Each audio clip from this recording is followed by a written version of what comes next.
ikaw yata yung isa sa mga pinaka-busy komedyante ngayong pandemic, 'di ba? So total na tanong na yung character mo sa Niña Niño.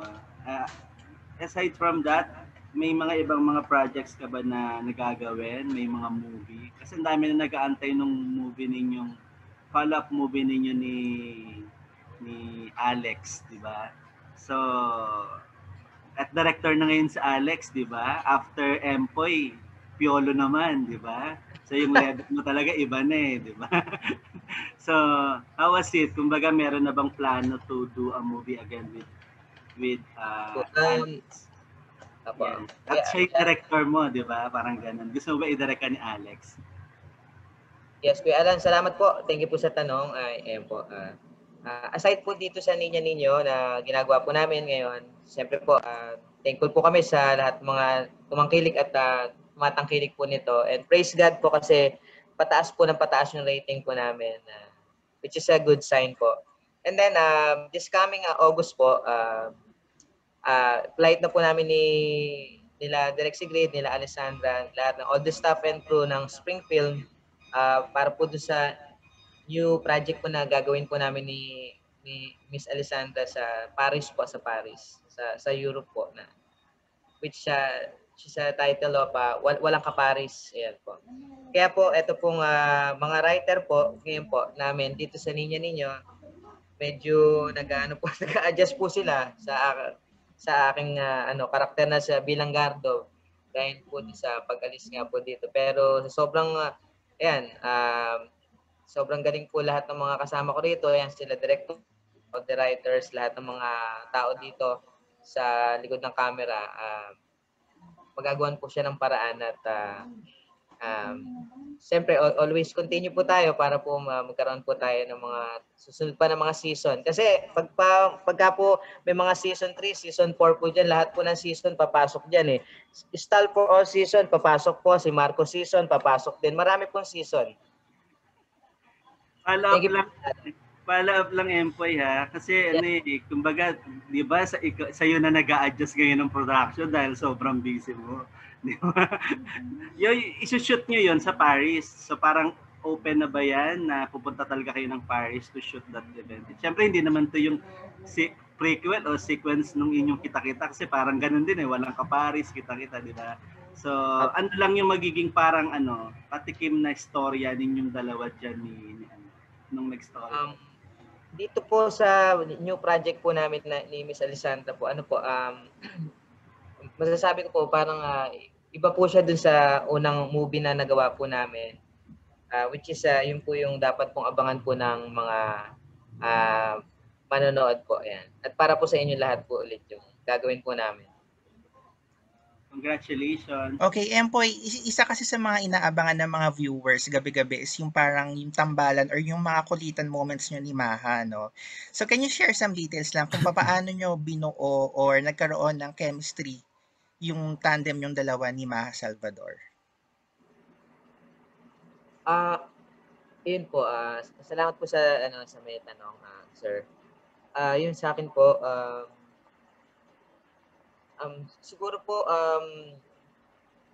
dahil sa kabila pa lang po magkasama na po kami ni Madge, parang hindi na po kami nahirapan na yung about to sa mga eksena namin ng mga ginagawa at sobrang dahil sa galing din ng mga writers, lahat ng mga eksena po namin sobrang catchy, tapos sobrang swak dun sa lahat ng mga kung ano man yung batuhan po namin at sobrang magaang po kasi siyang katrabaho si Maha then and now, and hindi na po kami nahirapan dun sa isa't isa. Pero ang iniiwasan ko lang po dito yung talagang ma-call siya sa akin sa totoong buhay kasi 'di ba?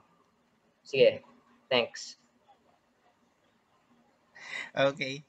One last quick question na lang kay Noel. Hello, Noel. Hello po, sir. Ano masasabi mo na finally nabigyan ka ngayon ng break na makapag-lead sa isang TV series naman?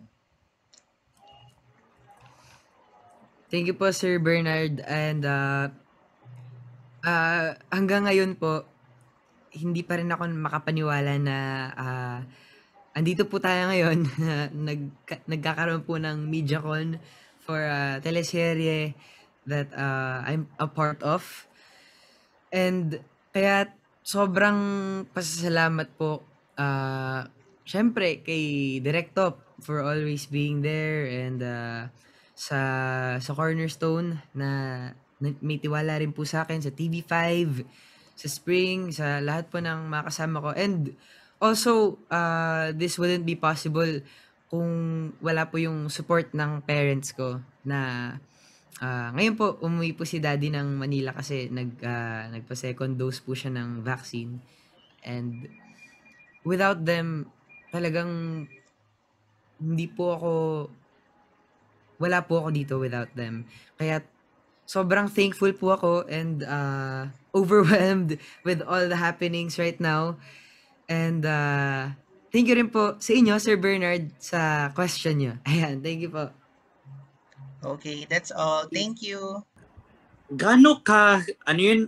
How would you describe the preparation sa eksenang yon? Yung parang pinipilit ka talaga ni Mana magdasal and all ganyan.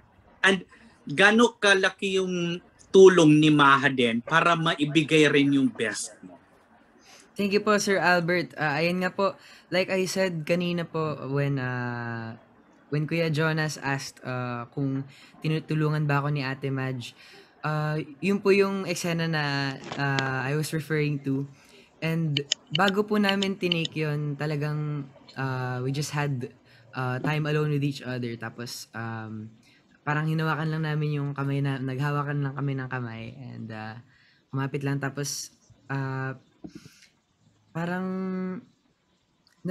kami, like, live in the moment na, oh my God, wala na si Lola. Parang ganun. Tapos, because of that feeling na may kumakapit sa'yo, may sumusuporta sa'yo, tapos iniisip mo na nawala na si Lola, grabe po talaga yung emosyon na nararamdaman ko nun. Kaya,